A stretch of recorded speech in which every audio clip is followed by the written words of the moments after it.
नमस्कार दोस्तों, मैं हूं गौरव। चलिए देखते हैं दिल्ली की आज की सभी ताज़ा और बड़ी खबरें। रोजाना दिल्ली की बड़ी खबरों के लिए चैनल को सब्सक्राइब जरूर करें और इस वीडियो को लाइक जरूर करें, क्योंकि आपके लिए वीडियो बनाने में काफ़ी मेहनत करनी पड़ती है।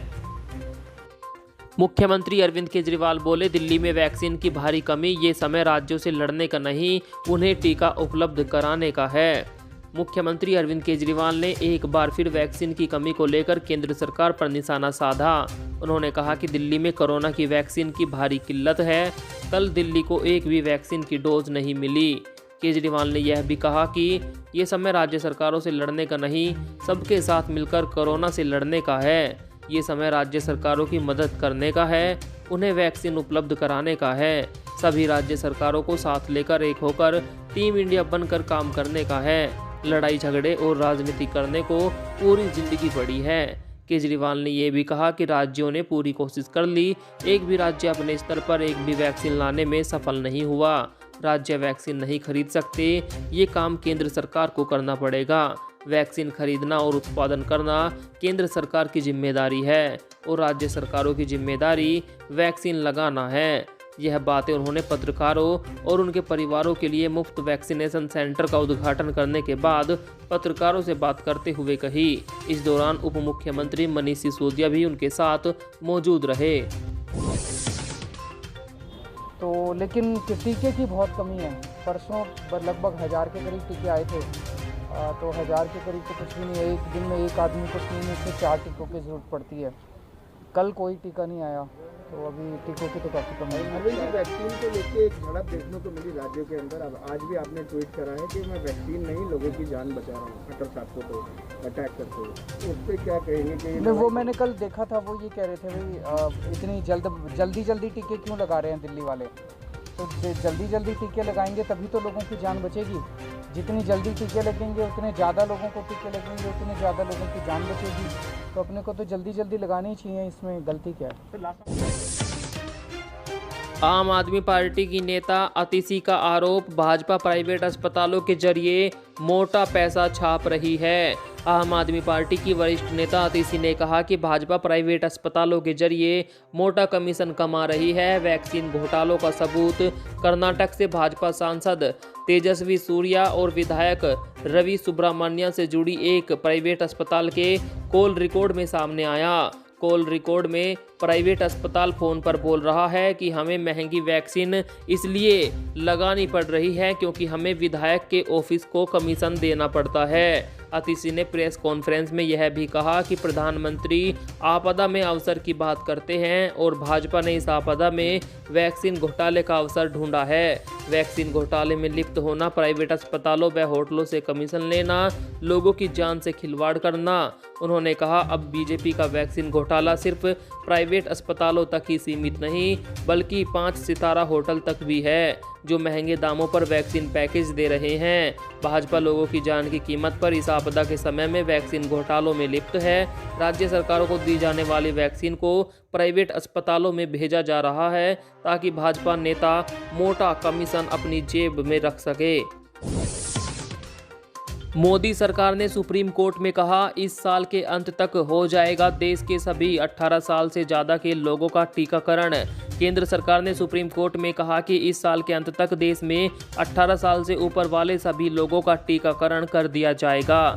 हालांकि जनवरी से अब तक 5% लोगों को ही वैक्सीन की दोनों डोज मिल पाई है। शीर्ष अदालत ने पूछा कि वैक्सीन के लिए कई राज्य ग्लोबल टेंडर जारी कर रहे हैं, क्या यह सरकारी नीति है? इस पर केंद्र ने कहा कि हमारी फाइजर जैसी कंपनियों से बात चल रही है। दिल्ली में 74 दिन बाद 1% से भी कम सैंपल मिले पॉजिटिव। पिछले 24 घंटों में मात्र 600 के आसपास कोरोना मरीज। कोरोना संक्रमण को लेकर राजधानी में काफ़ी तेजी से हालात सुधर रहे हैं। 74 दिन में पहली बार 1% से भी कम सैंपल कोरोना संक्रमित मिले।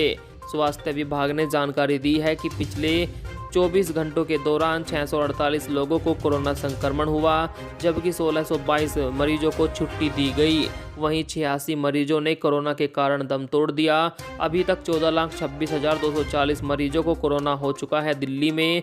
वहीं 13,90,963 मरीज कोरोना से ठीक हो चुके हैं।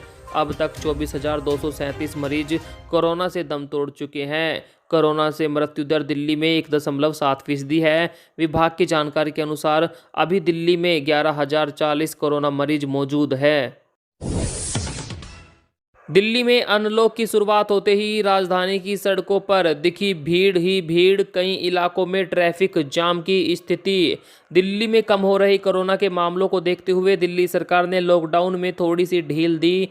दिल्ली अनलॉक की राह पर चलने लगी। फिलहाल सब कुछ तो नहीं खुलेगा, लेकिन अनलॉक 1 के दौरान फैक्ट्री खोलने, कंस्ट्रक्शन साइट पर काम करने की गतिविधियां शुरू की गई। दिल्ली की सड़कों पर इसी दौरान गाड़ियों की खूब भीड़ देखने को मिली। दिल्ली के कई इलाकों में ट्रैफिक जाम की स्थिति बनी रही। दिल्ली के ITO इलाके में गाड़ियों का लंबा जाम लग रहा है। लॉकडाउन में जहां सड़कें वीरान थी, वहीं आज गाड़ियां ही गाड़ियां दिख रही है। लंबा जाम लगने से राहगीरों को काफ़ी परेशानी का सामना करना पड़ा। तस्वीर में आप देख सकते हैं कैसी स्थिति दिल्ली में हो गई। दिल्ली के उप मुख्यमंत्री मनीष सिसोदिया का आरोप, वैक्सीनेशन अभियान में बाधा डाल रही है भाजपा सरकार। दिल्ली के उप मुख्यमंत्री मनीष सिसोदिया ने आरोप लगाया कि भाजपा दिल्ली के वैक्सीन अभियान में बाधा डाल रही है। उन्होंने कहा कि एक तरफ जहां दिल्ली सरकार की कोशिश है कि भारी संख्या में लोगों को वैक्सीन दी जाए ताकि राजधानी को कोरोना की तीसरी लहर से बचाया जा सके, वहीं भाजपा का उद्देश्य केवल वैक्सीन बचाने को लेकर हो रहा है। भाजपा नेता इस प्रकार के बयान दे रहे हैं जिससे भ्रम की स्थिति पैदा हो। एक प्रेस कॉन्फ्रेंस के जरिए मनीष सिसोदिया ने कहा कि सभी विशेषज्ञ इस बात से सहमत है कि अगर 70% से अधिक आबादी को वैक्सीन लगा दी जाए तो संक्रमण को रोका जा सकता है। इससे लोगों को कोरोना की तीसरी लहर से बचाया जा सकता है। यही कारण है कि अरविंद केजरीवाल सरकार ने केवल 3 महीनों के अंदर दिल्ली के सभी लोगों को वैक्सीन देने का लक्ष्य रखा था। इससे वयस्क लोगों को ही नहीं बल्कि बच्चों को भी कोरोना की तीसरी लहर की चपेट में आने से बचाया जा सकता है। दिल्ली के रोहिणी में भूकंप के झटके, रिक्टर स्केल 2.4 रही तीव्रता। राष्ट्रीय राजधानी दिल्ली में रात को भूकंप के झटके महसूस किए गए। यह झटके दिल्ली के रोहिणी इलाके में आए। हालांकि रिक्टर स्केल पर भूकंप की तीव्रता अधिक नहीं रही, जिस वजह से जानमाल का नुकसान नहीं हुआ। किसी के हताहत होने की भी जानकारी नहीं मिली है। दिल्ली के रोहिणी इलाके में यह झटका रात को 9:54 पर महसूस किया गया। इससे पहले आसाम के तेजपुर में भूकंप का झटका महसूस किया गया था। दिल्ली में अनलॉक 1 के दौरान फैक्ट्रीज खुलने की वजह से श्रमिक बेहद खुश। देखे क्या कहा। राजधानी दिल्ली में 31 मई की सुबह 5 बजे से इंडस्ट्रियल इलाकों में कामकाज शुरू हो गया। अनलॉक की प्रक्रिया के तहत दिल्ली सरकार ने निर्माण कार्य के अलावा इंडस्ट्री खोलने के आदेश जारी कर दिए। दिल्ली में ज़्यादातर इंडस्ट्रियल इलाकों में कामकाज का शुरू होने से श्रमिक बेहद खुश है, मगर मुश्किल ये है कि रॉ मटेरियल की दुकानें बंद हैं। ऐसे में कंस्ट्रक्शन का काम कैसे होगा। आपको बता दें, कई मजदूरों के चेहरे खिले हुए नजर आए। उन्होंने कहा कि हम बहुत खुश हैं कि फैक्ट्रीज खुल गई, हम अपना काम पर वापस लौट सकते हैं। साथ ही मजदूरों ने कहा कि हमारी भूखे मरने की नौबत आ गई थी, फिर से काम शुरू हो जाएगा तो शायद कुछ जीने के लिए पैसा मिल जाए। गौतम गंभीर के द्वारा दवा जमाखोरी की उचित जांच न होने पर ड्रग कंट्रोलर को कोर्ट ने लगाई फटकार। उच्च न्यायालय ने गौतम गंभीर द्वारा फेविफ्लू दवा की खरीदे मामले में ड्रग कंट्रोल की रिपोर्ट खारिज करते हुए कड़ी फटकार लगाई। अदालत ने कहा कि जिस तरीके से जांच की गई है वह संदिग्ध है। अदालत ने कहा कि गंभीर व अन्य ने कोरोना वायरस बीमारी के मरीजों के इलाज के लिए आवश्यक दवाओं की जमाखोरी की। अदालत ने रिपोर्ट को रद्दी बताते हुए कहा इसका कोई कानूनी आधार नहीं है। न्यायमूर्ति विपिन सांघे व न्यायमूर्ति जसमीत सिंह की खंडपीठ ने गंभीर द्वारा दवा खरीद के ड्रग कंट्रोलर की जांच रिपोर्ट को खारिज करते हुए कहा इस संस्था से अदालत का भरोसा डगमगा गया है। अदालत ने कहा कि यह हर किसी को पता था कि इस दवा की कमी है और गंभीर द्वारा दवा के हजारों पत्ते खरीद लेने के कारण उस दिन जरूरतमंद लोगों को दवा नहीं मिल पाई। बड़ा सवाल, आखिर भारत में ही कोरोना महामारी के साथ क्यों फैल रहा है ब्लैक फंगस। बाकी देशों में क्यों नहीं?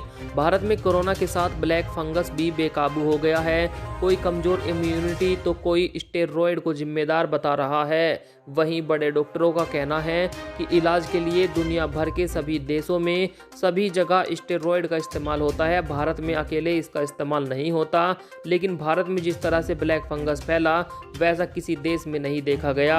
यह एक बड़ा सवाल है। और देशों में भी स्टेरॉयड का इस्तेमाल हुआ है और देशों में भी कमजोर इम्यूनिटी वाले लोग हैं, लेकिन ब्लैक फंगस भारत में ही क्यों देखा जा रहा है? कोरोना की दूसरी लहर से धड़ाम हुई भारत की अर्थव्यवस्था। जीडीपी में आई 7.3% की गिरावट। कोरोना की दूसरी लहर से भारतीय अर्थव्यवस्था को भारी नुकसान हुआ है। भारत सरकार के ताज़ा आंकड़ों के अनुसार वर्ष 2020-21 में सकल घरेलू उत्पाद यानी जीडीपी में 7.3% की कमी दर्ज की गई। वहीं पिछले साल 2019-20 में यह 4% रही थी, जबकि चौथी तिमाही जनवरी मार्च में जीडीपी ग्रोथ रेट 1.6% दर्ज की गई। वहीं खुद केंद्र सरकार ने इस साल फरवरी में पूरे वित्त वर्ष 2020-21 के दौरान जीडीपी में 8% की गिरावट का अनुमान लगाया था, लेकिन उस अनुमान से 0.70 बेहतर है जीडीपी के आंकड़े। तो दोस्तों, पिछली बार जीडीपी को जितना नुकसान हुआ था कोरोना वायरस में, इस साल उससे भी ज़्यादा हुआ है। और इसी के साथ दिल्ली की आज की सभी ताज़ा और बड़ी खबरें समाप्त हुई। मिलते हैं कल एक और नई वीडियो में, जिसमें हम आपको बताएंगे सभी ताज़ा और बड़ी खबरें। नमस्कार, आपका दिन शुभ